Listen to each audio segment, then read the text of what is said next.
نبداو بسم الله. اذا عندي هنا 2 بيضات. تحبوا البنات اذا كان البيض تاعكم كبير حطوا بيضه واحده برك كافيه. نحطوا عليها هنايا نص كاس تاع 220 مليلتر. نحطوا نص سكر ملح ونطلع الخليط تاعي بالباتور البنات حتى يبيض الخليط ويضاعف الحجم تاعو. يضاعف الحجم تاعكم الحجم تاع الخليط البنات وراح يبيض بهذا الشكل كيما راكم تشوفوا. نحط لها مغرف فاني. نجيب لهنا البنات نص كاس زيت بنفس الكاس اللي عبرنا به. اذا راح ندخلو على دفعات وانا نخلط بهذا الشكل كيما راكم تشوفوا. هنايا راح نحي الباتور.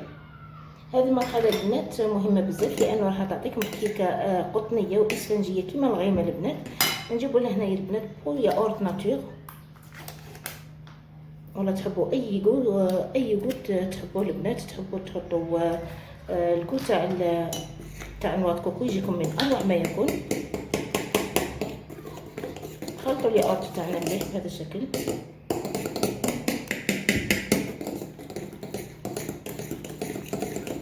هنا البنات غربال نحطوا هنايا كاس ناقص اسبوع بنفس الكاس اللي عبرنا به اللي هو فارينة. نغربلوها، لازم نغربلوها هكذا باش تجينا الكيكه تاعنا تجينا خفيفه. هنا راني حطيت البنات كاس الا ربع وراح نحط عليه باكي تاع الخماره تاع الحلويات 10 غرام.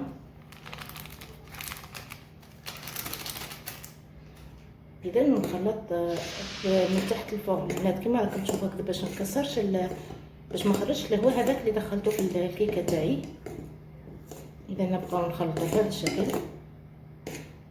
زيت قيس مغرفه برك البنات فارينه لانه حسيت العجينه تاعي خفيفه.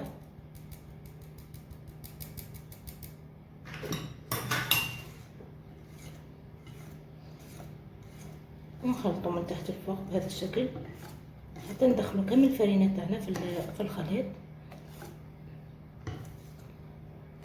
راح نتحصلوا على هذا القوام كما راكم تشوفوا البنات. قوام خفيف في نفس الوقت. شوفوا البنات اذا كي نرسموا رقم 8 يبقى لنا محافظ على الشكل تاعو.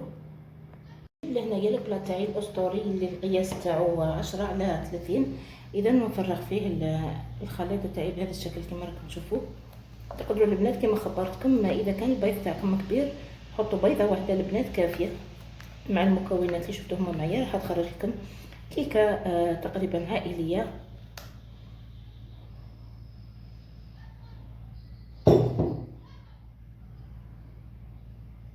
نسوي العجينه تاعي مليح في البلا تاعي بهذا الشكل.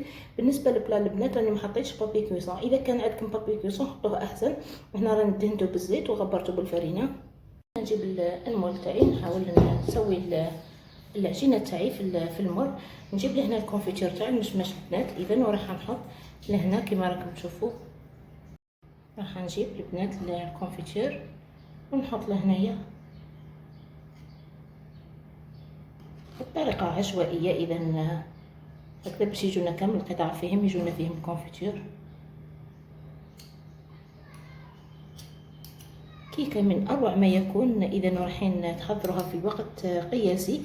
اذا جاكم ضياف في الغفله اذا هذا واش راح يسلكم مع قهوه العشيه ولا تحبوا تحضروها لافراد الاسره. بالنسبه للفرن البنات راني سخنته انايا مسبقا على اقصى درجه. راح نقصوا على 180 درجه وندخل الكيكه تاعي البنات الطيب. ومن بعد راح نشوفوا التزيين وراح نشوفوها كيفاش راح نزينوها. اذا تزيين بسيط راح يعجبكم بزاف.